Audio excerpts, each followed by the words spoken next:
తెలంగాణ రాష్ట్ర బీసీలకు విద్యా, ఉద్యోగ, రాజకీయ మరియు అన్ని రంగాల్లో 42% రిజర్వేషన్ సాధించడానికి వేదిక కళింగ్ భవన్లో బంజారాహిల్స్ హైదరాబాద్లో జేఏసీ బీసీ అన్ని కులాల నాయకుల నేతృత్వంలో జరిగిన సమావేశంలో తెలంగాణ వీరభద్రయ్య వీరముష్టి సంఘం కేంద్ర కమిటీ అధ్యక్షులు చవ్వ కొండయ్య నాయకత్వంలో కేంద్ర కమిటీ ప్రతినిధులు బృందం, కేంద్ర కమిటీ మాజీ అధ్యక్షులు కె వీరస్వామి, కేంద్ర కమిటీ ఉపాధ్యక్షులు కె ఎల్లయ్య, కడెం నరసింహరావు, కార్యదర్శి కడెం జంగయ్య, కోశాధికారి కె రవికుమార్ మరియు జాతీయ కార్యదర్శి పి శివరాజ్, విద్యా committee chairman K Vithal, trust సభ్యులు చవ్వ చిత్తరంజన్, అధికార ప్రతినిధి బాలు మహేందర్, కేంద్ర కమిటీ ప్రతినిధులు, బీసీ నాయకులు విస్తృత స్థాయి సమావేశంలో పాల్గొన్నారు.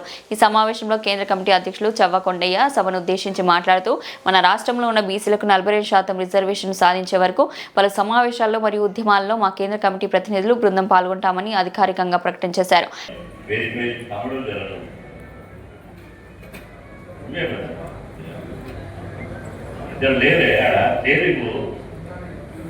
అన్నా కూర్చోండి.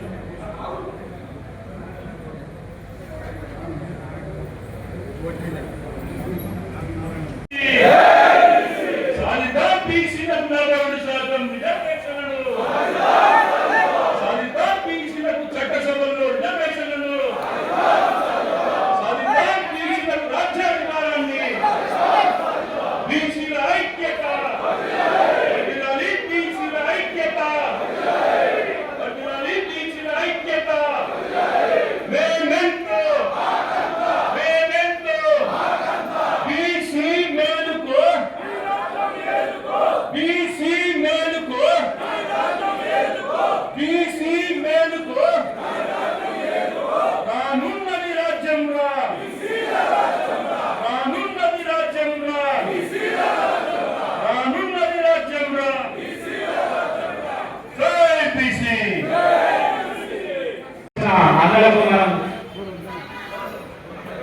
గౌరవించాల్సిందిగా బాధ్యత మన మీద ఉంది కాబట్టి దయచేసి అర్థం చేసుకోండి.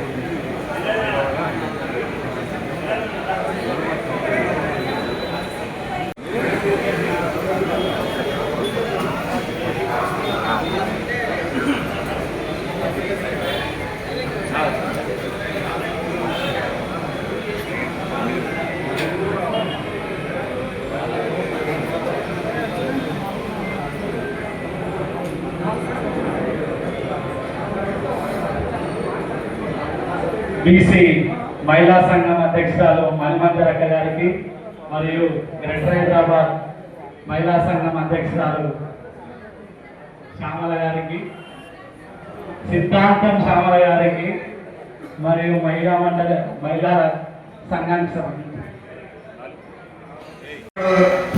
కూడా మాకు అందరూ ఆకాశాన్ని అధ్యయనం చేసుకుని బీసీ ఉద్యమంలో మేము మా యొక్క కార్యక్రమాలు విస్తృతంగా ప్రచారం చేసాం, పార్టిసిపేట్ చేసాం. మరి ఈ యొక్క 132 కులాలలో కూడా మా యొక్క ఒడ్డరి కులం అత్యంత వెనుకబడ్డ కులం, విద్యలో వెనుకబడ్డది. ఏమైనా మేము తాండ్రాడు పల్లెకే అంకితం అవుతున్నాము. సంచార జాతులు మా యొక్క పిల్లలు కూడా మా అమ్మనైన ఎవరో జేసీపీలని, తర్వాత రోజర్ పనులని, ఇట్లాంటి పనులు కంప్రెషన్లను ఎక్కడికో చేసుకొని పిల్లలు వదిలిపెట్టిపోతే వాళ్ళ నాయనమ్మ దగ్గర, అమ్మ దగ్గర మా పిల్లలు వదిలిపెట్టిపోతారు. వాళ్ళ తల్లిదండ్రులు వాళ్ళకి చదువు ఉన్నది, ఏమున్నది.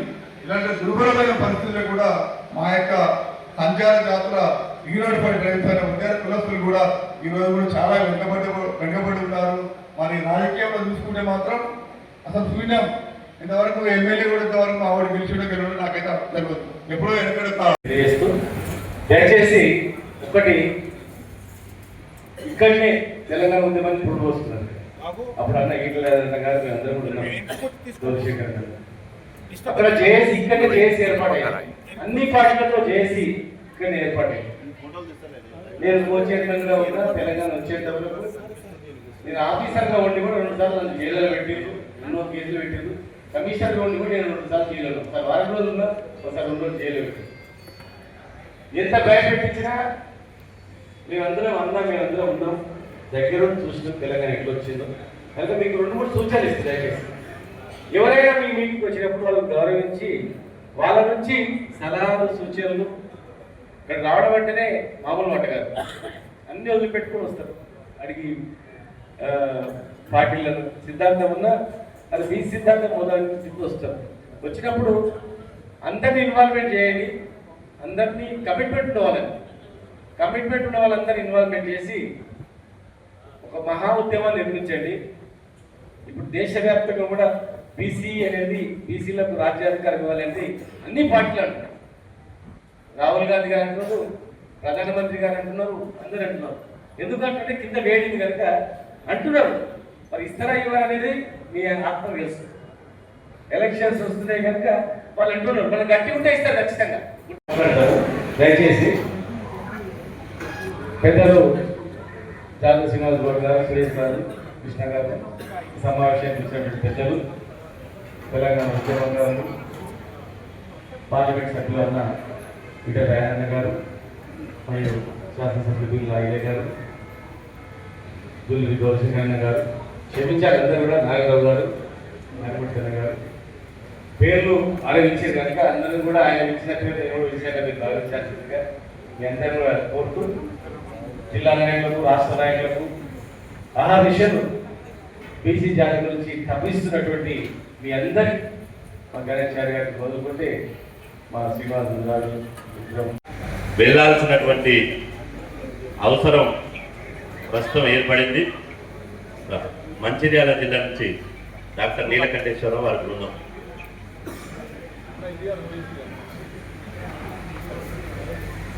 నమస్తే. కాబట్టి మహాజన సేన వ్యవస్థాపక అధ్యక్షులు తీగల ప్రదీప్ గౌడ్ గారికి స్వాగతం, సుస్వాగతం.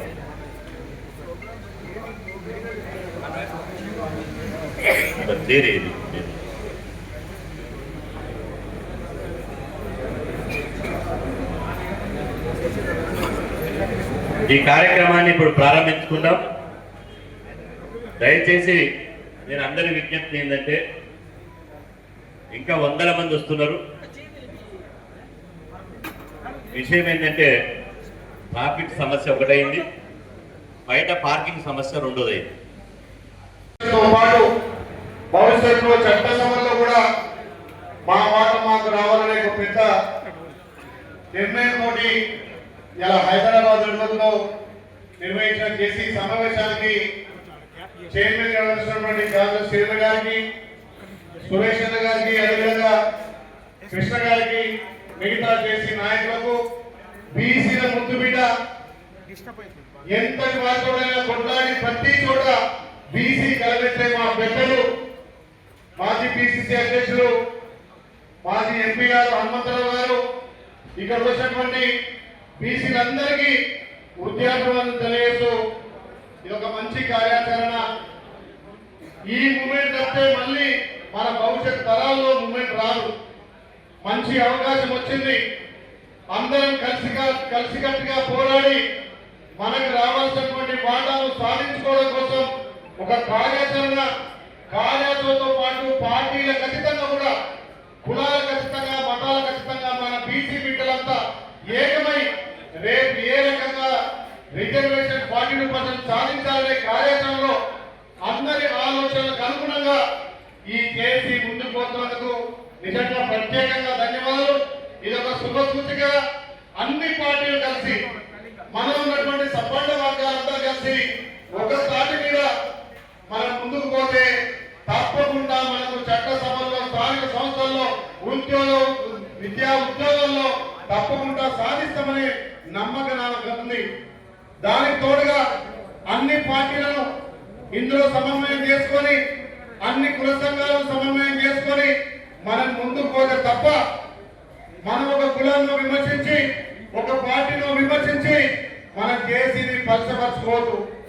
ఇలా పార్టీల ఖచ్చితంగా కూడా పెద్దలు ఎల్లగా ఈటల రాజేందర్ గాని, శ్రీనివాస్ గౌడ్ గాని, కాంగ్రెస్ పార్టీ నుంచి పెద్దలు మేము కానీ, ఇంకా మిగతా పార్టీ అందరూ కూడా బీసీలమైనప్పుడు జెండాలను పక్కన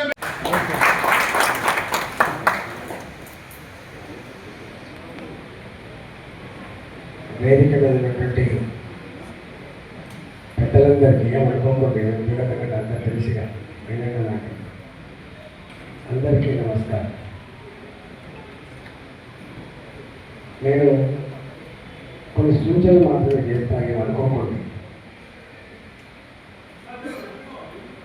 ఇవాళ ఉద్యమాలకు పుట్టినిల్లు తెలంగాణ, ఉద్యమాలకు పుట్టినిల్లు తెలంగాణ. ఇక్కడ తెలంగాణ సమాజం ఎప్పుడు ఏదో రకమైన ఒక పొలిటికల్ యాక్టివ్లో ఇన్వాల్వ్ అయింది. ఈ లక్ష్యం మూడో అత్యుముఖ్యమైనది ఏంటంటే, నాకు తెలిసి దేశం మొత్తంలోనే అనేక రకాల ఉద్యమాలకు స్ఫూర్తినిచ్చిన గడ్డ కూడా తెలంగాణ మాత్రమే. దీనికంత చైతన్యం, దీనికంత ఫైర్ తెలంగాణ ప్రజలలో అన్యాయానికి సహించిన నేచర్ ఈ మట్టిలో ఉంది, ఈ బ్లడ్లో ఉంది. ఇప్పటికే అనేక కులాలు, కుల సంఘాలుగా కూడా 2, 3, 4 సంఘాలని ఒకటే ఒక సంఘం కూడా ఉంది. ఒక పార్టీ ప్రోత్సహించవచ్చు, ఇంకొక సంఘాన్ని ఇంకొక పార్టీ ప్రోత్సహించవచ్చు, వాళ్ళ అవసరాల కోసం వాళ్ళకి పోవచ్చు. పార్టీల పరంగా ఇప్పుడే కులాల పరంగా కూడా మద్దతున్న సంఘాలు ఉన్నాయి. కానీ నా మొట్టమొదటి సూచన ఏంటంటే,